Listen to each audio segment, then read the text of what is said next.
العش ده يا جماعه لفت نظري، وانا دايما بشوفه بس ما بقفش عنده. المره دي انا وقفت عنده في مزرعه الجندي. العش ده انا عايز اتكلم مع الناس عليه شويه.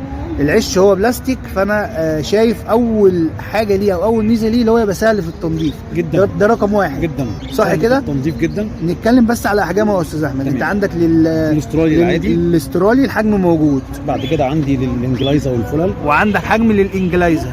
تمام. وبعدين في عندي للروز والفشر، وحجم للروز والفشر، وبعدين الكوكتيل والجرين، وحجم للكوكتيل. تمام. نبتدي ناخد مواصفات العش شكله ايه. هو طبعا انتاج شركه غزاله، وزي ما احنا قلنا احنا بنشجع المنتج المصري. هنبتدي ناخد مواصفات العش. اولا انا العش ده عندي بيشتغل يمين وشمال، يعني انا ممكن افك الطبه اللي هنا واركبها هنا اهوت وانقل المسامير الناحيه الثانيه، فبالتالي بيشتغل يمين وشمال. فانت مش ملزم باب القفص عندك فين. تمام، مفيش هعلق من هنا او هعلق من هنا. انت بنفسك ممكن تحوله يمين او شمال. تاني حاجه الفتح والقفل بيكون بطريقه سهله قوي. انا بفتح الباب سنه لفوق واسحب لبره، بلاقي جواه الدرج البلاستيك ده بينزل معاه. لا طريقه فتحه حلوه قوي، سهله جدا. وعندي مشقبيه هنا عشان الطير ما يقدرش يطلعه.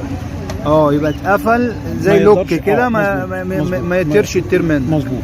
عندي الوقافه دي نفس الحكايه، لما احب احوله يمين وشمال بنقله الناحيه الثانيه.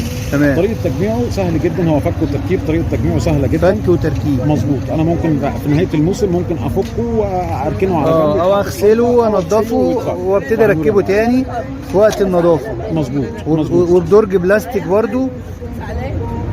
وطبعا ده حلو في النظافه، حلو في الغسيل. ده بلاستيك بيتغسل، والبلاستيك بتاعه مش سهل ان الطير ياكل منه. اصل السؤال ده سالته كتير قوي، بيبقى صعب شويه. تاني حاجه متوفر، موجود في كل حته وبنفس الاسعار تقريبا. سعرنا هنا بالنسبه لنا نفس اسعار المصنع طبعا، عشان استاذ احمد يا جماعه واخد توكيل شركه غزاله، فهيكون السعر مباشر يعتبر اول يد.